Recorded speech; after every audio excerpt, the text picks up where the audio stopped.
It's the same old thing as yesterday. Welcome to the House of Pain, a show dedicated to injury recovery. The House of Pain is brought to you by ARP Wave Technology.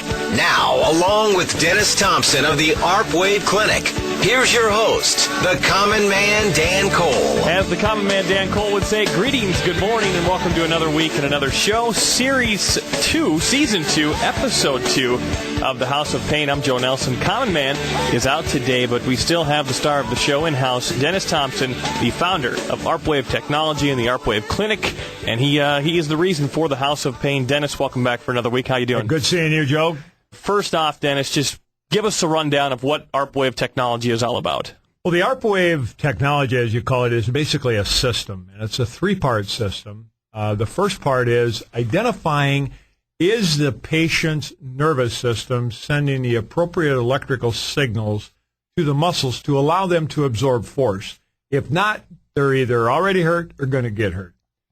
Step 2 is going in and fixing all of the damage caused by the muscles not actually working. And then step 3 is to prevent it from happening again, we've got to build the muscle's ability to absorb massive quantities of force. There's a common misconception out there that, especially with athletes, especially with weekend warriors, that when they lift weights, they think that they're protecting themselves from injury, when in reality, all they're doing is lifting weights. Yep. They're certainly not protecting themselves from injury. Because the more weight you can lift doesn't mean you can absorb more force, and more athletics is force. Yes. Playing tennis is force. Playing golf is force. But we're not training the nervous system to send the right signals to the muscles to be able to absorb that force. Henceforth, we got a lot of patience. Dennis, one thing we've never really done on this show is go step by step, one by one, what it's like when you walk in the doors at the ARP Wave Clinic and when you walk out 100% better. Can you take us through that? Absolutely. We'll take you through that journey. The first thing that we do is we have you fill out a medical questionnaire, just like almost any medical clinic would do. The difference is we look at that information dramatically different than a medical clinic does. A medical clinic looks at that as this is where we're going to work on you. We look at it as this is where the problem ended, not where it came from. So our job is to find out where the problem came from.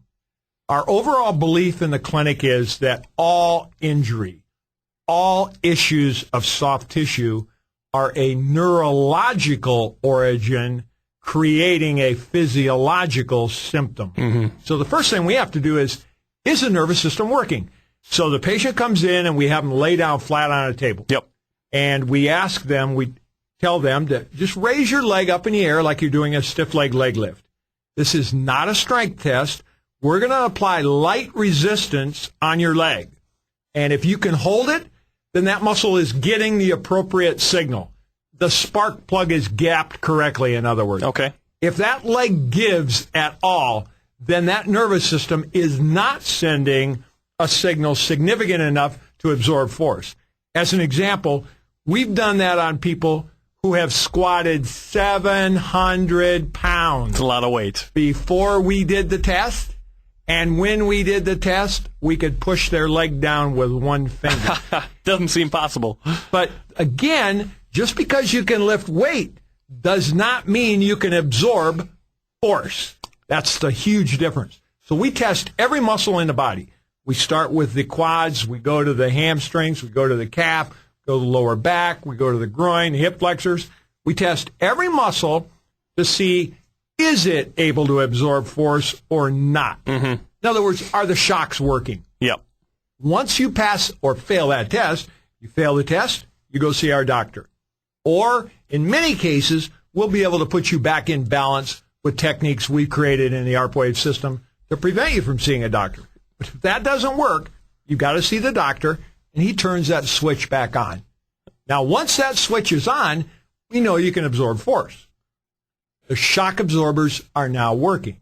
But because they have not been working for a long time, does it not make sense, Joe, that there may be some damage? It really does. It really does. So what we then do in step 2, which is a 10-step process, is we go in and we identify exactly where the origin of the problem is. So example, a person comes in, common as an Yes. example, came in with golfer's elbow, okay? And he's pointing to his elbow where the problem is. Where it hurts. So Yeah. we start there. We turn the power up on the ARP, which is a Class 2 medical device. You have Okay. to have prescription to use it. And when we turn that power up, we're looking to see how the muscles react to that current coming in. If it is healthy tissue, the current's going to pass right through it.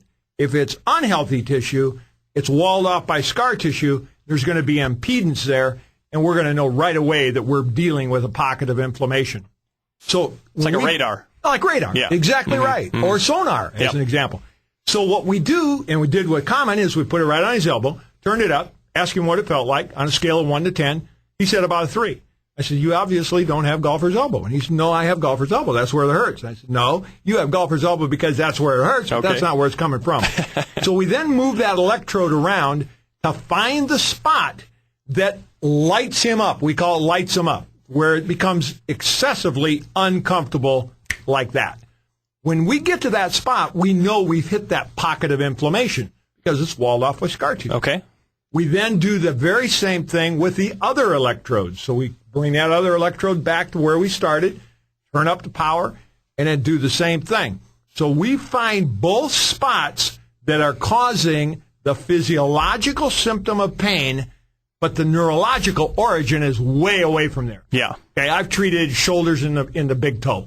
So it's all where the ARP tells us to treat is where we treat. So now we've got the spot to treat. Then we ask the patient, what movement bothers you the most?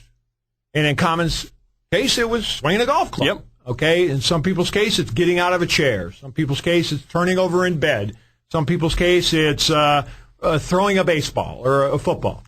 And then we say, okay, do that movement and give us a quantifiable number, 1 to 10, of what discomfort you feel.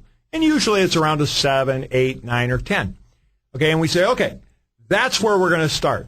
So now we then turn the power up until they cannot tolerate it anymore. How painful is that? It's not painful, but it's unbelievably intense. Because you've never been through it before. You've never, ever been through it. And with traditional therapy, they turn up the power. You give them any indication of discomfort, they turn the power down and have you sit there. How can I change your pattern of movement unless I move you? Can't, right? No. Okay, so what I'm going to do is have you move without stimulus. Look at your compensation pattern. Then I'm going to turn the power up, and you're going to go right to your compensation pattern because you're protecting. Okay. So if you've got a bad left foot, you're going to go to your right foot. I'm then going to bring you back to neutral balance, and I'm going to have you move 5 times. Your first 3 movements, you're going to be out of balance. You're going to be all the way over on the right. 4 and 5, you're going to be right and normal. Now I've broken the pattern at that level of threshold to where now you can move efficiently even when you're being stimulated like that. Last week, we talked to, or you, Common and you talked about Jimmy Clausen, the Yeah. Notre Dame quarterback, Right. NFL draftee, how you improved him so fast compared to what the projections were of when he could return from a toe injury, what seemed to be a toe injury. Right. You know, and you talked about Dwight Freeney in the Super Bowl. If not for, working around the clock with him, he wouldn't have been able to play, Oh, what- much less walk or, do anything. So, but it's not just athletes. It's not No. just supreme athletes. It's regular people. And when we come back, Dennis, we have some questions from the emailers from a week ago that we're going to answer. Okay. And I think that if you're listening right now and you're interested, you got to stick around because it's a more personable approach because it's guys like you, guys like me that Absolutely. you affect as well. Oh, that's heart of our business. The athletes are nothing more than the credibility side. Yeah. They get the press. The guy who doesn't know how to move his foot doesn't get press. Yeah. But he's our patient. Somebody who's been in bed for 30 years and then finds out about you and suddenly they're running 2 miles Right. the next year or less than that. That's who we're going to talk about. We'll talk about those stories when we come back. This is the House of Pain. I'm Joe Nelson. Dennis Thompson, the founder of the ARP Wave Clinic. You can learn more at www.arpwave.com. We will be right back.